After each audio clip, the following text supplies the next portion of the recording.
This is the exact reason why the WWE shouldn't be pushing just their people. They continue to make mistakes, they don't listen to the crowd, and how many times has it been that we continue to see these type of so-called botches? Welcome to Ringside Riffs. My name's Andres and I'm just gonna jump into it. Why doesn't the WWE need to continue to push their people? Why they need to actually look at talented individuals and how this is actually affecting the business? Starting off with what we saw on Raw, yes, it doesn't come to plan. There are some times where people don't jump the ropes, they make mistakes. It does come to play. Now, what we saw on NXT, same things, the jumping of the ropes, the over here overlatching, but nothing is as worse as what we saw on SmackDown with Nia Jax. And I'm not meant to say anything bad about Nia Jax. I mean, she is a credible performer, she knows how to be a heel,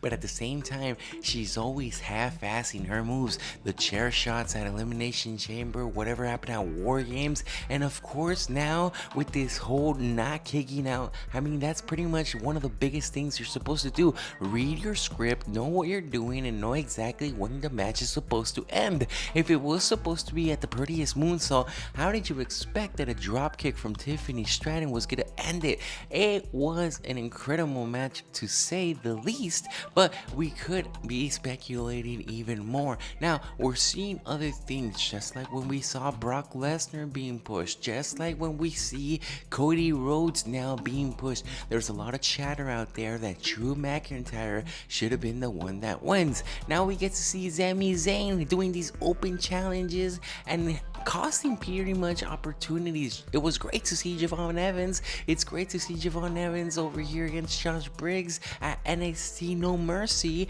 but it just comes to show that maybe the WWE is too focused on just continuing to push their guys. At the same time, we have things and superstars building themselves up. Josh Briggs continued to do a great job embracing that hill over at NXT. Trick Williams, the whole intertwine of what happening with TNA, that is a great storyline so far. It makes sense, but once I pay attention, it doesn't make sense that the WWE is just continuing to put their men with the titles. They did that at AAA, they're doing it at TNA, and it just continues to be a little foggy. I get it, it's the way to make people from WWE actually pay attention. We now see people holding on to titles. We had Los Garza holding on to those tag team titles for a while, AAA. We now have Kalani Jordan holding on to that TNA Women's Knockouts Championship, and it's just to show that they're all being intertwined, all being interused.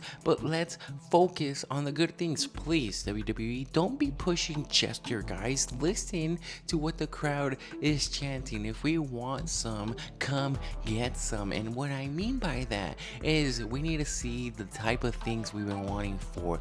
John Cena, AJ Styles announced for Perth over for Crown Jewel. That's gonna be a great one. That's exactly what we wanted. It's going to be Cody Rhodes against Seth freaking Rollins. It makes sense because it's all about the money, it's all about the show, it's all about the game and how you play it. So it makes perfect sense that they're just putting out these cards to make high performance. Stephanie Becker, it may have been a freak performance because Naomi wasn't supposed to get pregnant, but now she has the title. We all love her around the world, and she is definitely now going to go against Tiffany Stratton. It makes sense. She was never going to lose, but 15 times in a row is what they were saying at Friday Night SmackDown. They're saying 15 times it has been Tiffany that hasn't lost. She hasn't lost a whole year. She's been pretty much dominant. Will we see Stephanie Becker pretty much continue to have her momentum as rise, or will the WWE just decide to make the stop right there, give it to Tiffany Stratton, knowing that pretty much people people in Australia, people around the world are gonna be happy that it's Tiffy time, knowing that that's what's actually selling tickets, that's what's actually selling merch. It's not about pushing the right people, it's about pushing their people. I mean, if you think I'm mistaken, if you think I'm missing out on anybody, let me know down below. I'll comment down, I'll read your things, I'll interact with you, and leave a like, leave a subscribe. It means a lot to the channel, it means a lot to me, it means a lot to the background and everything. But focusing in on people that are getting pushes, that do deserve pushes, Braun Breaker, Bronson Reed, of course, they have been pretty much what need to continue to rise. We got to see a little promo for Solo Sikoa, for Mateo, But at the same time, we're like, what's going on? Why haven't we seen anything else? Why haven't we seen anything else from that family tree? What is happening that pretty much gets stagnated?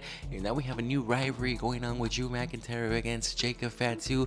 That's gonna be interesting. That's gonna be good. So what we're seeing is character development. They really shine over at NXT TNA, really pushing people that pretty much deserve it. Over Femi continue to be a great ruler, and everything else we'll have to see where these people land. There's gonna be so much movement coming up, and it's just about that time where we're heading into Crown Jewel, we're heading into pretty much Halloween Havoc, we're heading into a lot of PLEs all the way into WrestleMania. So it's pretty much buckle up, get your seatbelt ready, because it's gonna happen, and it's gonna happen fast.